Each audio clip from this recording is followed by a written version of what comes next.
Beginning today at 6 a.m., Amtrak adding routes earlier in the day and later in the day from Seattle to Portland. And all of it's thanks in part to a new train station that just opened in Tacoma. Now the new route down to Portland is about 10 minutes faster. It's going to go along Interstate 5 by Joint Base Lewis McChord. So I-5 drivers are going to be able to see the tracks west of the interstate. And you know what? As we come back out live here in Seattle this morning, we're going to have the chance to be on the first train that heads to the brand new Tacoma station on the new rail system. So it'll be a lot of fun. We're going to jump on that at 6 a.m. and we'll let you know how it goes, Jake and Joyce. We're in the cafeteria here. I mean, I'm just having a blast. It is Monday morning. We're on the first ever 6 a.m. Amtrak from Seattle to Portland. I'm supposed to get off in Tacoma, but I'm in the cafeteria, Jake and Joyce. I don't know if I'm getting off yet. I'll let you know. Rudy was one of the passengers. Rudy, what did you think of the ride so far? Pretty good. Normal. We're a little bit slow, delays, but everything's fine. I prefer riding the train than sitting on the freeway. You're looking at that train leaving the Tacoma station here. An exciting day for Amtrak and WashDOT. The horns are honking. It's a big day. So we want to get to Cam, who's following some news for us regarding the traffic. And you're hearing something about a train derailment? I'm not only hearing a train derailment, I am seeing a WashDOT tweeted photo. They have taken down the DOT camera. Tell us what you're looking at, what you know at this point. Well, Jake and Joyce, I'm honestly kind of shaken right now because we were on this exact train. I just confirmed with Sound Transit that it was Amtrak 501. We got off in Tacoma, and about 15 minutes later, that same train derailed. So what happened? We don't know. We're obviously going to try and get those answers, but we're on our way now. I do want to have our photojournalist Jim Scott show what we are looking at because it is just a shocking sight here. The Amtrak train 501 that left Seattle at 6 a.m. this morning derailed off the tracks. When you say multiple fatalities, does that mean dozens or does that mean? At this point, we're just told there's multiple fatalities. There was every type of person on board this train this morning. You had the rail enthusiasts who wanted to be a part of history. You had the work commuters who were trying to get to the office. You had the young people who were potentially going home after maybe a college semester. Do you know in your role if this is the newly renovated track? It appears very new. As far as we know, we have no idea on the track or the train or what happened. It has been very difficult to process that we exited that train just minutes before the derailment. But last night I was here and just jotted down some thoughts about what was the most difficult day of my career. It's tough to find the words. This was supposed to be a historic day. My photographer Jim Scott and I took these pictures before the first ever 6 a.m. Seattle to Portland Amtrak ride. We jumped on board at 6:03.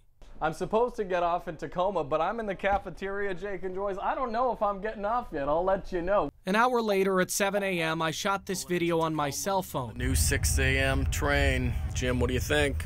Smooth ride. Smooth ride? We're almost here.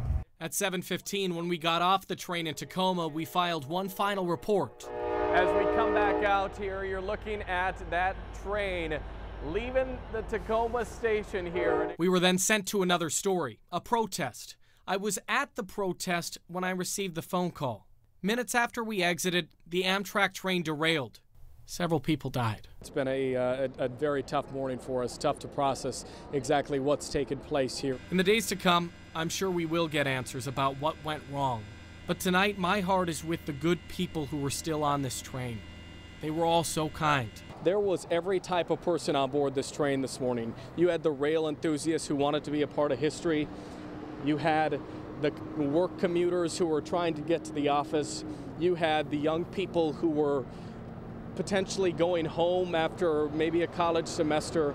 This was supposed to be a historic day, and sadly it will be remembered that way for all the wrong reasons. Jake and Amity, good morning. Yeah, it was really an admirable job here by emergency responders who rushed to save every survivor that they possibly could save in the minutes after this train derailment. And they were able to rescue one person that I met on that very same train 24 hours ago.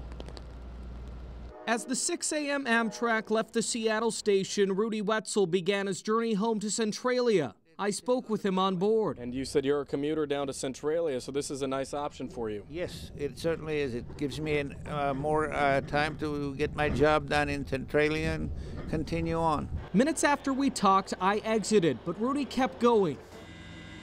And he was here in car 3, seat 15, when Amtrak 501 derailed. It's just total shock. I thought initially it was an explosion. 12 hours after I met him, Rudy spoke with us from his hospital bed in Olympia. I was trying to sleep, and when the crash occurred, and it was totally dark, and I could only see a little bit, I felt that any minute, this whole thing was going to collapse on me. He broke his back in multiple places, but the 81-year-old still managed to crawl out of the wreckage. It was a short, very scary thing. He had nothing but praise for those who came to his rescue. Very professional. Everybody was nice and very hardworking. It was just horrible. I've seen car wrecks before, but I have never seen anything quite like this. I want to bring you up to speed on the background on this story. It was a little more than 24 hours ago. We were on board. I was on board Amtrak 501. We were covering the historic Amtrak ride, the 6 a.m. departure from Seattle. We interviewed live a man named Rudy Wetzel, and that was at 7:03. We got off the train, and Rudy stayed on board. He was headed to Centralia, and he was on board when that train derailed. Now, a little more than 24 hours later, Rudy is sitting right next to me here at a hospital bed in Olympia. 81 years old. Right. You were a cop in Los Angeles for, what was it, 22 years? 22 years. You've 1 month and 9 days. 1 month and 9 days. You've seen a lot, especially working in law enforcement in Los Angeles.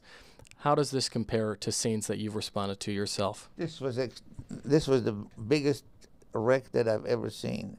I want to end with this. Did you get any sleep last night? Tell our viewers how. I know you have a couple broken vertebrae in your back.